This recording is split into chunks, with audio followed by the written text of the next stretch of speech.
इस कार्यक्रम के पुण्यार्जक हैं श्री सुरेश चंद जैन, श्रीमती रजनी जैन पहाड़िया, श्री सौरभ जैन, श्रीमती निधि जैन मुंबई, सानिध्य एवं Naysha Jain Pahadia Mumbai, Shri Praveen Jain, Shrimati Shilpi Jain Patni, Jivesh Rushil Jain Patni Delhi, SSJ finance and securities private limited, member NSE, BSE, MCX CDSL, head office first floor, merchant chamber, 41 new marine lines, Mumbai 400020, Maharashtra, www.ssjfinance.com। Shri Sohan Lal, Shrimati Saroj Devi Sethi, पुत्र एवं पुत्रवधू आशीष सेठी, निशा सेठी, पौत्र रियान सेठी, पौत्री रिया सेठी, जोरहाट असम, फर्म सराव की ट्रेडर्स, पुत्री एवं दामाद सारिका लोहाड़िया, अभय लोहाड़िया, दोहित्र मास्टर अतिशय लोहाड़िया, हजारीबाग झारखंड, पुत्री एवं दामाद मोनिका काला, पारस काला, दोहित्री नायशा काला, नायरा काला, हांगकांग। माताजी श्रीमती मनोरमा जैन, श्री संतोष कुमार जैन, श्रीमती निर्मला जैन, भ्रात एवं भ्रातवधू श्री प्रदीप जैन, श्रीमती प्रीति जैन, पुत्र एवं पुत्रवधू लकी जैन, शिवानी जैन, पौत्र अनिकेत जैन, पौत्री अनवी जैन, पुत्र यश जैन बिट्टू, पुत्री एवं दामाद पिंकी जैन, विकास जैन, दोहित्र देवांश जैन, पुत्री एवं दामाद रिंकी जैन, जय जैन, दोहित्र अरिहंत जैन, खुशी जैन, संतोष जैन केटर्स, सागर मध्य प्रदेश।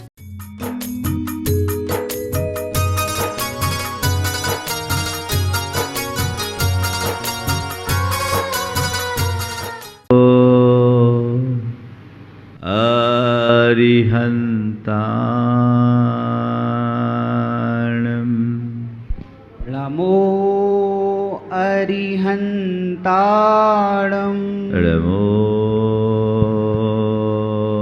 सिद्धाणं नमो सिद्धाणं नमो आयर्याणं नमो आयर्याणं नमो वज्रायाणं नमो वज्रायाणं नमो लोये सवशाहुनं नमो लोये सवशाहुनं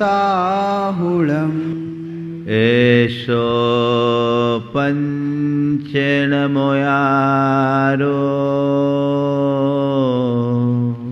ऐसो पंचनमो यारो सर्वपावपनाशिनो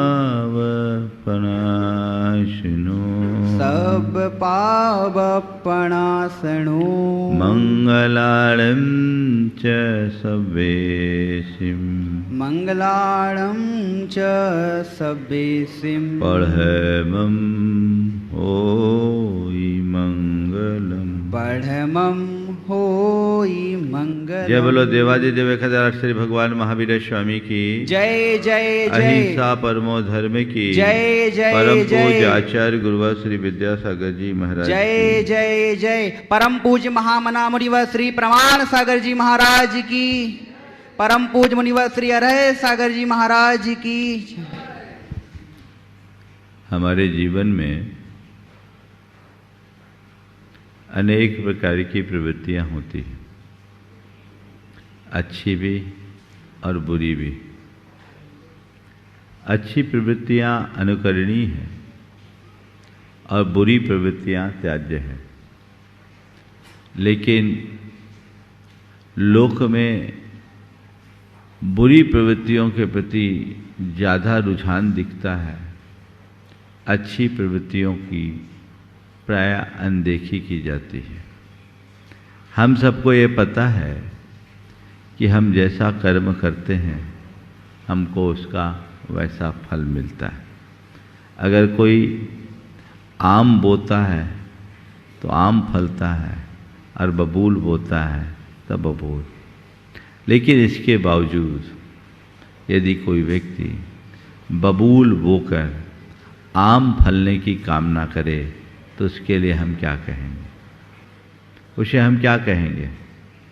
बबूल बोया है, रात दिन उसे सींच रहा है, खाद पानी देकर उसे बढ़ाने की कोशिश कर रहा है और इस धारणा के साथ कर रहा है कि इस पेड़ में बहुत जल्दी आम फलेंगे। क्या कहोगे ऐसे व्यक्ति को? क्या बोलोगे? बोलो तो। हाँ, मूर्ख न? बिल्कुल सही बोला आपने। थोड़ा अपने अंदर झांक कर देखना, कहीं मेरे भीतर ऐसे आदमी का कोई रूप तो नहीं है जो बबूल बोकर आम खाने की इच्छा कर रहा है। बस हमें यही सावधानी रखनी है। हम जैसा करेंगे वैसा भरेंगे, जैसा बोएंगे वैसा काटेंगे, जैसी करनी वैसी भरनी। ये उक्ति बहुत पुरानी है और इस उक्ति पर श्रद्धान करते हुए व्यक्ति को चाहिए कि वह अपने जीवन में उसी तरह का कार्य करे जो उसके द्वारा करनी है। ऐसा कार्य या ऐसी प्रवृत्ति कभी न करे जो अकरणी है। हमारी दोनों तरह की प्रवृत्ति, एक प्रवृत्ति को हम पुण्य रूप कहते हैं तो दूसरी प्रवृत्ति को पाप रूप कहते हैं। पुण्य रूप प्रवृत्तियाँ अनुकरणीय है और पाप रूप प्रवृत्ति त्याग करने योग्य है। तो अपने आप को पाप से बचाने की भावना हर पल हम सबको रखनी चाहिए और बिना पाप से डरे मनुष्य का जीवन आगे नहीं बढ़ता। अब आज सवाल है पापों का। पाप करने के प्रति हमारी क्या दृष्टि है? आज 4 बातें आप सबसे मैं करूँगा। एक व्यक्ति वो है जिसे पाप का किंचित भी डर नहीं है, जो निडर होकर पाप करता है, जो पाप करके डरता है, तीसरा पाप से डरता है और चौथा डर के मारे पाप करता है। निडर होकर पाप करना, पाप करके डरना, पाप से डरना और डर के मारे पाप करना, चारों प्रकार के लोग हैं। सबसे पहली बात, जिन्हें पाप का कोई डर नहीं, उनके लिए उपदेश देने की कोई आवश्यकता नहीं है।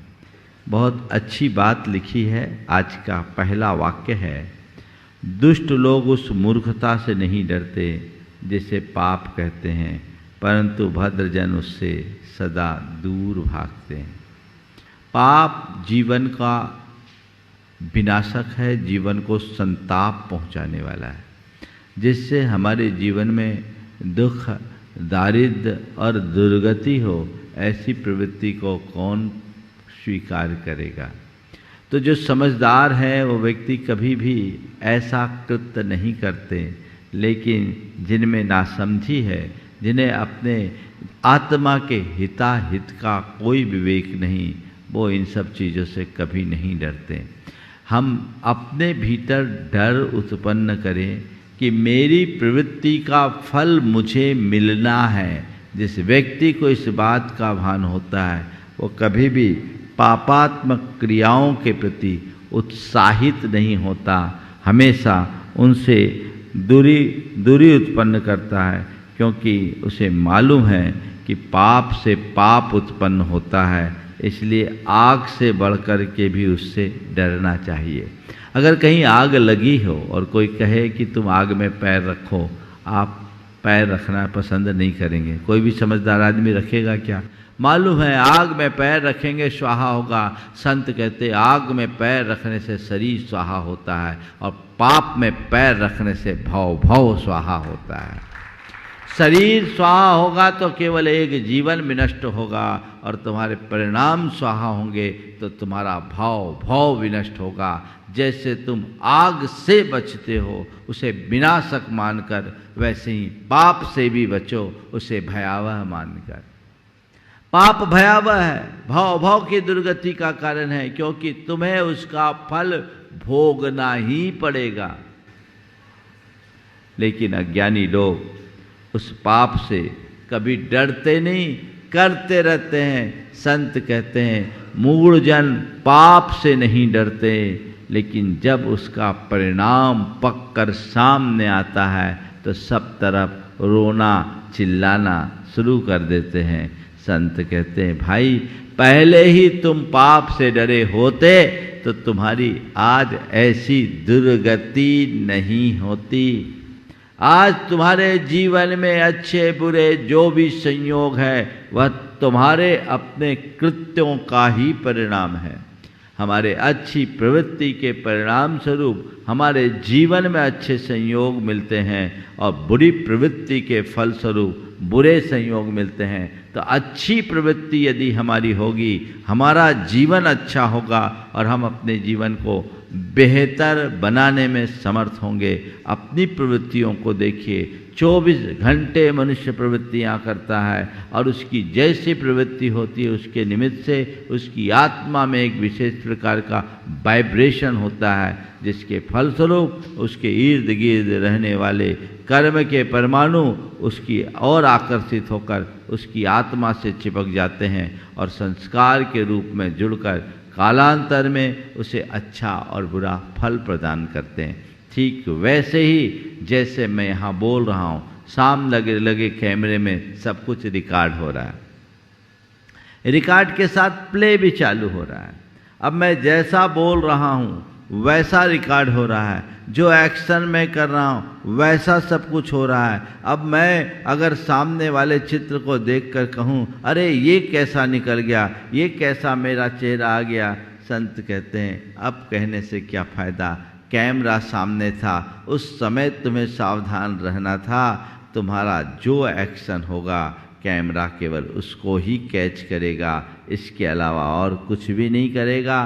तो तुम्हारी जैसी प्रवृत्ति होगी वैसे कर्म के संस्कार होंगे। बाद में तुम्हारे द्वारा कुछ भी कहने से कुछ नहीं होने वाला।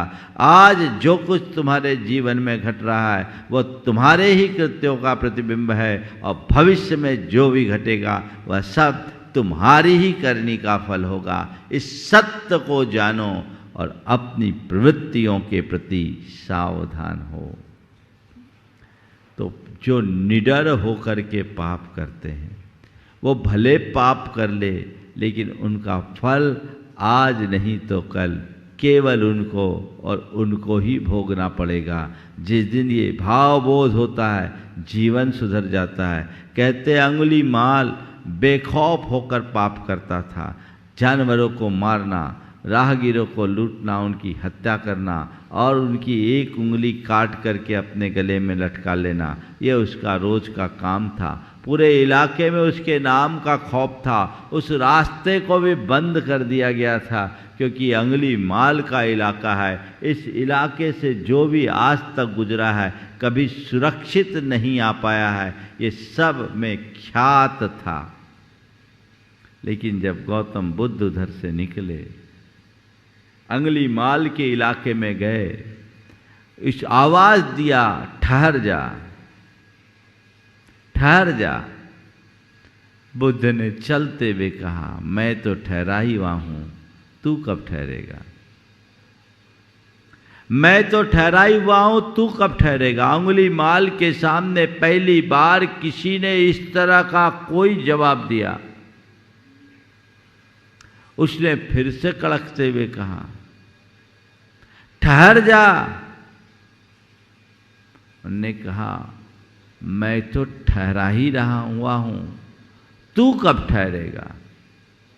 अंगुली माल आया, सामने आकर के पूछा क्या तुम मुझे पहचानते नहीं? इस इलाके से गुजरे हो तो मेरा नाम तो सुना होगा। मेरा नाम अंगुली माल है। इस इलाके से जो भी गुजरा वो आज तक कभी लौट कर नहीं गया। मैं सबको मारता हूँ और उसकी एक उंगली अपने गले में लगा लेता हूँ। कमर तक लटकी उंगली की माला को दिखाते हुए उसने कहा। बुद्ध ने उससे कहा कि अंगुली माल, नाम मैंने तुम्हारा सुना है, पर मैं तुमसे एक ही सवाल करता हूँ, ऐसा तुम किस लिए करते हो? बोले ये मेरी जीविका, इससे मैं अपने परिवार का पालन पोषण करता हूँ। बोले ठीक, मुझे तरस आ रही है तुम्हारी बुद्धि पर कि तुम अपने परिवार के पालन के लिए हिंसा और क्रूरता के मार्ग को अंगीकार किए हो, पाप के मार्ग को अंगीकार किए हो। एक काम करो, तुम एक बार अपने परिवार से पूछ के आ जाओ कि वे तुम्हारे द्वारा जोड़ी हुई केवल संपत्ति को भोगने में ही तुम्हारे साथी होंगे या तुम्हारे द्वारा किए गए पाप को भी भोगने में तुम्हारा साथ देंगे। तुम जाओ एक बार अपने परिवार से पूछ के आ जाओ, मैं यहीं खड़ा हूं, मैं कहीं जाऊंगा नहीं, पूछ कर आ जाओ, फिर तुम्हें जो करना है सो करना। बुद्ध के तेजस्वी शरीर और स्वर की दृढ़ता को देखकर वो वहीं से सीधे अपने परिवार से गया, बात किया, पूछने के लिए गया। सबने कहा आप हमारे परिवार के प्रमुख हो, हमारा भरण पोषण करना आपकी जिम्मेदारी है, अब आप पाप करो उसके भागीदार हम क्यों होंगे। अंगुलीमाल लौट कर आया और अब उसका स्वर बदल चुका था। उसने कहा स्वामी आपने बिल्कुल ठीक कहा, मेरे परिवार के लोग कहते हैं हम आपकी संपत्ति को भोगने के लिए तैयार हैं, आपके पापों को नहीं। तब बुद्ध ने उसे समझाया, बता आखिर इस पाप का परिणाम क्या होगा। अभी तक लोग तुझसे डरते हैं पर तुझे अपने पापों से डरना चाहिए।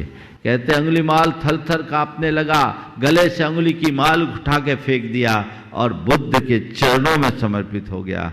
कहा आज मुझे जीवन की वास्तविकता का पता लग गया, आज मेरे भीतर डर पैदा हो गया, वो पाप का डर है, और जिसके हृदय में पाप का डर होता है उसका जीवन सुधर जाता है। पाप से डरे बिना जीवन सुधर नहीं सकता। बिना पाप भीति के धार्मिकता का आविर्भाव हो ही नहीं सकता। इसलिए अपने आप में ये भाव जगना चाहिए कि मैं पाप से डरूं, निडर होकर बेखौफ होकर आज तुम पाप करोगे, कल तुम्हें दुर्गति का पात्र बनना पड़ेगा। भावी दुर्गति जो होगी परभों में तो होगी ही होगी। यहाँ पर भी हम दुनिया में अनेक लोगों को ऐसा देखते हैं जो जीवन में पाप करते हैं, कुछ दिनों तक सब खेल चलता रहता है और जब भंडा फोड़ होता है, पाप का घड़ा फूटता है तो उन कहीं के नहीं होते, चारों खाने चित्त हो जाते हैं। तो संत कहते हैं डरना तो चाहिए ही, डर होगा तभी सुधरोगे। दो तरह के लोग होते हैं। मैं एक जेल में गया, वहाँ प्रवचन किया। वहाँ के जेलर थे, यादव थे, जुड़े हुए थे जैन दर्शन पर, उन्होंने PhD भी की थी। आग्रह करके मुझसे ले गए, इस स्थान का नाम नहीं बता रहा हूँ।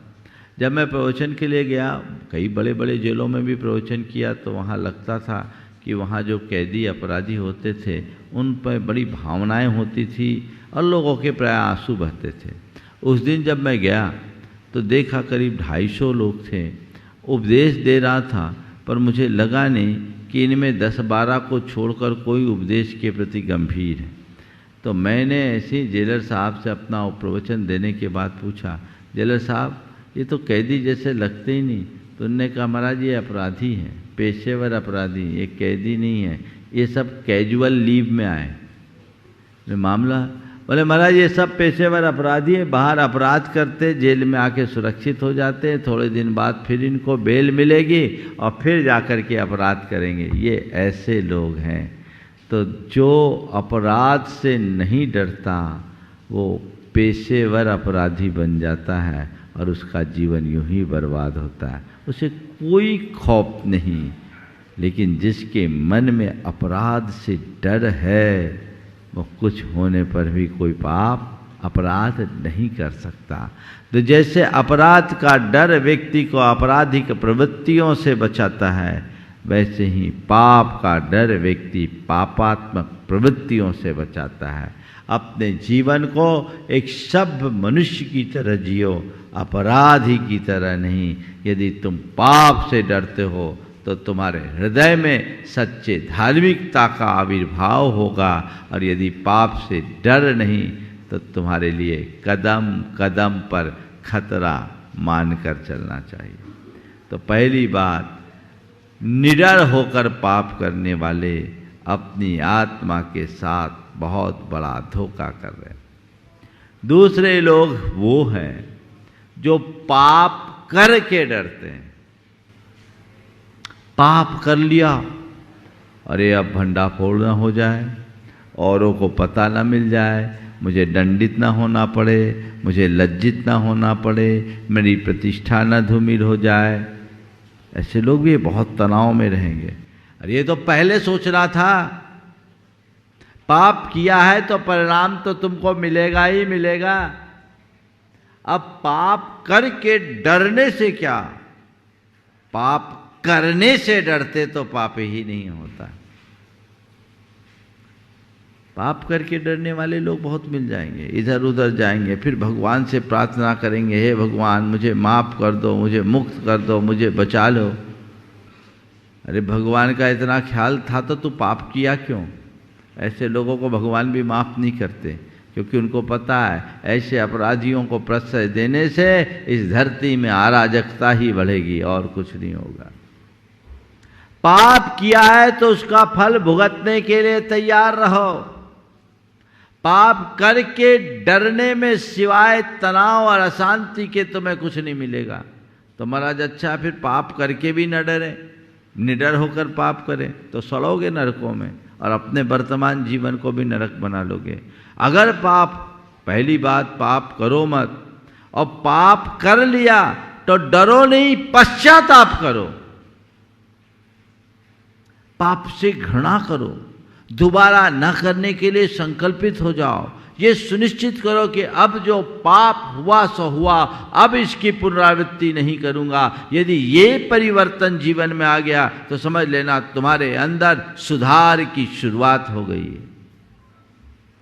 पाप करो मत, और पाप हो जाए तो पश्चाताप करो, पीछे मत रहो, डरो मत, पश्चाताप करो। डरने में तनाव है और पश्चाताप प्रायश्चित में तपस्या।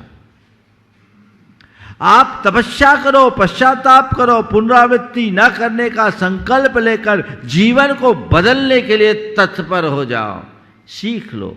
जैसे कोई व्यक्ति एक गलती करता है और गलती करके घबराता है, वो बार बार गलतियां करता रहता है, और दूसरा व्यक्ति गलती करता है, गलती को से सीख लेता है और उसे सुधारता है, आगे बढ़ जाता है। किसको अच्छा मानोगे, पहले वाले को या बाद वाले को? पाप करो, पाप करके घबराओ और दोबारा और पाप कर डालो तो तुम और पतन के रास्ते में जाओगे। और कदाचित पाप कर लिए, अज्ञानता में पाप कर लिए, कोई बात नहीं, इसके बाद तुम्हारे मन में जागरूकता है, तुम्हारे मन में डर है और तुमने संकल्प लिया, प्रायश्चित किया, अपने आप को तपस्या में खपा दिया, सारा पाप साफ हो सकता है। समझ में आ रही है बात? तो कभी भी पाप करने के लिए उत्साहित मत हो, और यदि पाप कर बैठे हो तो डरो मत, पाप को का प्रायश्चित करो, पाप को साफ करने का उद्यम करो। पाप को साफ करोगे, पाप का प्रायश्चित करोगे तो जीवन सुधरेगा। प्राय लोग तनाव में रहते, अब क्या करे, अब क्या करे, अब क्या करे। पाप को स्वीकार करो, मैंने पाप कर लिया, और गुरु से जाके प्रायश्चित लो, उसका पश्चाताप करो, या संबंधित व्यक्ति के पास जाकर उसे प्रकट करो और उसका पश्चाताप करो। जब किया है तो उसका फल भोगने के लिए तैयार रहो, सोचने का और कोई काम नहीं। तो पाप, निडरता से पाप करना और पाप कर के डरना, ये दोनों चीज़ें हमारे जीवन के लिए बहुत भयानक है, इसलिए इसको ध्यान रखना चाहिए। और आगे कहते हैं कि भूलने से भी दूसरे के सर्वनाश का विचार न करो, क्योंकि न्याय उसके विनाश की युक्ति सोचता है जो दूसरे के साथ बुराई चाहता है। पाप से बचो, पाप से डरो। तीसरी बात, पाप से डरना। अपनी प्रवृत्तियों में सावधानी रखो और कभी कोई पापात्मक क्रिया में तत्पर मत हो जिसमें हिंसा हो, जिसमें अनैतिकता हो, जिसमें दूसरों का शोषण और दमन हो। ये सब पाप है। अपने आप को इससे बचा के रखो। मनुष्य धन पैसे के लोभ में या निहित स्वार्थों की पूर्ति के भाव से चाहे जिस तरह के हथकंडे अपना लेता है और पापों के प्रति उन्मुख हो उठता है, जो उसका पतन कराते हैं, तो कहते हैं भूल से भी दूसरे के सर्वनाश का विचार मत करो, क्योंकि न्याय उसके विनाश की युक्ति सोचता है जो दूसरों के साथ बुराई चाहता है। किसी का बुरा करके तुम अपना भला नहीं कर सकते। तुम दूसरों के लिए गड्ढा खोदोगे, खुद नीचे उतरना होगा, और दूसरों के लिए ऊंचा उठाओगे, तुम भी ऊंचे उठते जाओगे। गड्ढा खोदने वाला नीचे गिरता है और दीवार उठाने वाला ऊपर चलता जाता है। जितना बन सके अच्छा करने का पुरुषार्थ और उद्यम करो, बुरा किसी का सपने में भी मत करो। ये भाव अंतरंग में जगा के रखो तो जीवन में बदलाव आएगा।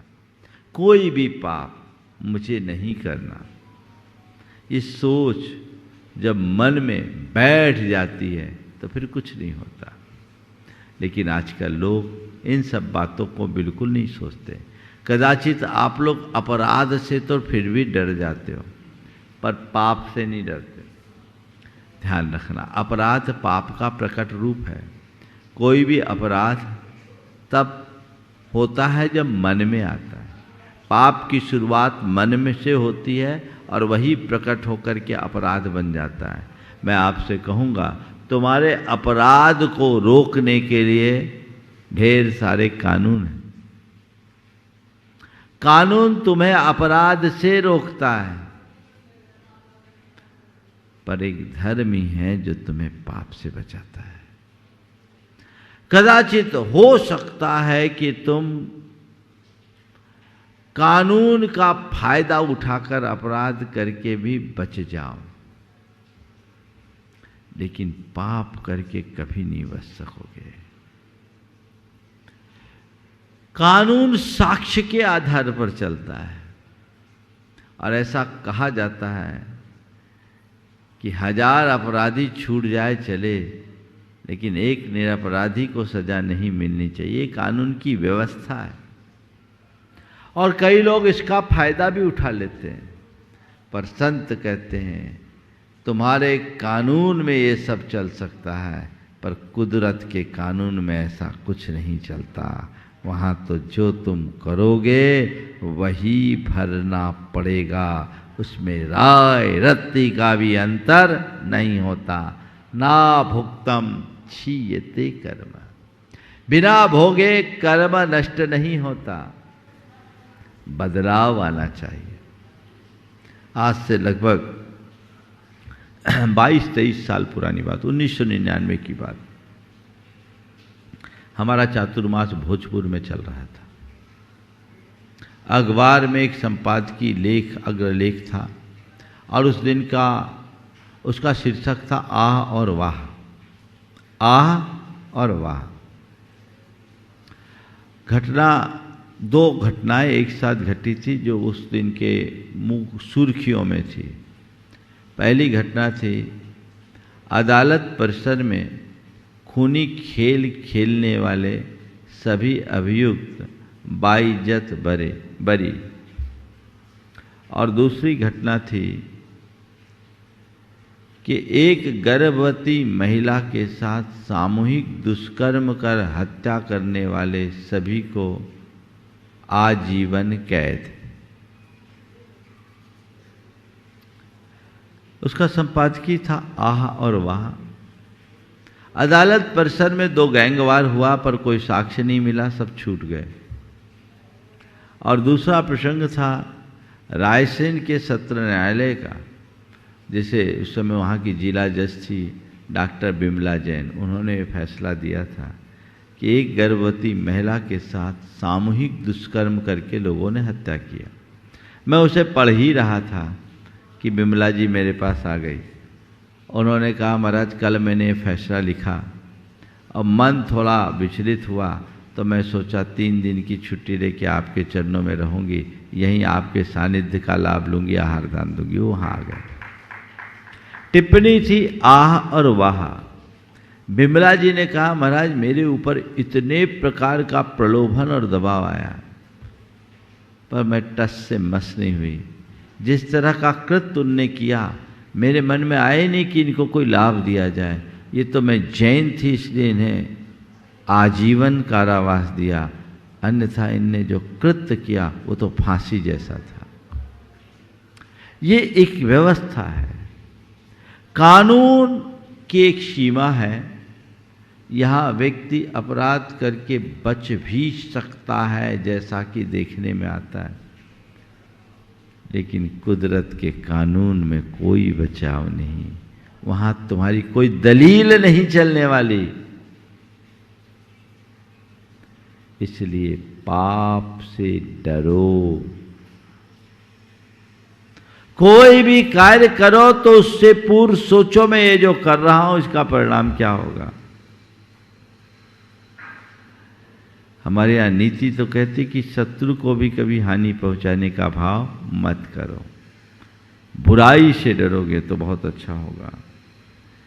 बहुत अच्छा वाक्य है, मैं गरीब हूं ऐसा कहकर किसी को पाप कर्म में लिप्त नहीं होना चाहिए, क्योंकि ऐसा करने से वह और भी नीची दशा में पहुंच जाएगा। मैं गरीब हूं ऐसा कहकर किसी को पाप कर्म में लिप्त नहीं होना चाहिए, क्योंकि ऐसा करने से वह और भी नीची दशा में पहुंच जाएगा। पाप के कारण तो गरीब हुआ, और गरीबी में और पाप करेगा तो महादारिद्र्य को भोगने वाला हो जाएगा। कहने का आशय ये है कि किसी भी परिस्थिति में अपने आप को पापों से बचा करके चलना चाहिए। और कहते हैं जो मनुष्य आपत्तियों द्वारा विषाद में पड़ना नहीं चाहता उसे दूसरों के अपकार करने से बचना चाहिए। तुम चाहते हो मेरे जीवन में कोई आपत्ति ना आए तो दूसरों का बुरा करने से बचो। अगर तुम दूसरों का बुरा करते रहोगे तो अपने जीवन का भला कभी नहीं कर सकोगे। तो अपने जीवनोद्धार की बात सोचते हो तो जीवन को आगे बढ़ाने का प्रयास करना चाहिए और अपने आप को बढ़ा करके आगे चलना चाहिए। जो दूसरे प्रकार के सब शत्रुओं से बचने का उपाय हो सकता है, पर पाप कर्मों का कभी विनाश नहीं होता। वे पापी का पीछा करके उसको नष्ट किए बिना नहीं छोड़ते। यानी मेरा सबसे बड़ा शत्रु यदि कोई है तो पाप है। कहते पाप मनुष्य की परछाई की भांति उसका पीछा करता है। इसलिए पाप से डरो, बचो। और डर के मारे पाप करो, ये चौथी बात। डर के मारे पाप करना, कई लोगों के जीवन में ऐसा होता है। कुछ पाप ऐसे होते हैं जो व्यक्ति अपने रोजमर्रा की जिंदगी में करता है, उसके बिना रह नहीं सकता। आपकी घर गृहस्थी में जो रूटीन में पाप होते हैं, इस पाप से बचने के लिए क्या करो? मन में एक भाव जगाओ कि इस पाप का फल मुझे मिलेगा। हे बुद्धि से उनका आश्रय लो। डर के मारे पाप करो, यानी डरते हुए पाप करो। उसे उपादेय मत मानो, उसके प्रति उतनी प्रगाढ़ता से रुचि मत रखो। यदि ऐसा करोगे तब आप पाप के बंधन से बच सकोगे। एक व्यक्ति है जो रुचिपूर्वक पाप करता है और दूसरा व्यक्ति वो है जो विवशता में पाप करता है। रुचिपूर्वक किए गए पाप से प्रगाढ़ बंधन होता है और विवशता में किए जाने वाला पाप आपके बंधन को शिथिल बना देता है। अपने बंधन को शिथिल बनाना चाहते हो तो पाप के प्रति अपनी रुचि को मंद करो, डरते हुए करो और किसी के डर से पाप मत करो। कोई आपको दबाव देकर अपने प्रभाव से आपसे जबरदस्ती पाप कराए, हाथ जोड़ लो। क्यों? इस पाप को मुझे भुगतना पड़ेगा। मैं सपने में भी ऐसा पाप नहीं कर सकता, ये सोच कर के आप चलेंगे, सुनिश्चित तौर पर अपने जीवन को आप अच्छा बना सकते हैं। बहुत अच्छा वाक्य है। जिस प्रकार छाया मनुष्य को कभी नहीं छोड़ती, बल्कि जहाँ जहाँ वह जाता है उसके पीछे पीछे लगी रहती है, बस ठीक इसी प्रकार पाप कर्म पापी का पीछा करते हैं और अंत में उसका सर्वनाश कर देते हैं। इस बात को सदैव ध्यान रखोगे तो जीवन में कभी कुछ गलत नहीं हो सकता। अपने जीवन को आगे बढ़ाना है तो उसको हमेशा ध्यान में रख करके चलना चाहिए। यदि किसी को अपनी आत्मा से प्रेम है तो उसे पाप की ओर किंचित भी न झुकना चाहिए, तभी तुम अपनी आत्मा का हित कर सकोगे। पाप से डरोगे तभी आप धर्म के क्षेत्र में आगे बढ़ सकोगे। अंतिम वाक्य बहुत महत्वपूर्ण वाक्य है। उसे आपत्तियों से सदा सुरक्षित समझो जो अनुचित कर्म करने के लिए सन्मार्ग को कभी नहीं छोड़ता, और सन्मार्ग को छोड़कर जो अनुचित कर्म करते हैं उनके जीवन में सिवाय आपत्तियों के और कुछ नहीं होता। तो सब पाप के मार्ग से बचते हुए अपने जीवन को आगे बढ़ाने के लिए सतत प्रयत्नशील रहे। इस स्वभाव के साथ आज के अपनी वाणी को यहीं पर विराम दे रहा हूँ। बोलिए परम पूज्य आचार्य गुरुवर श्री विद्यासागर जी।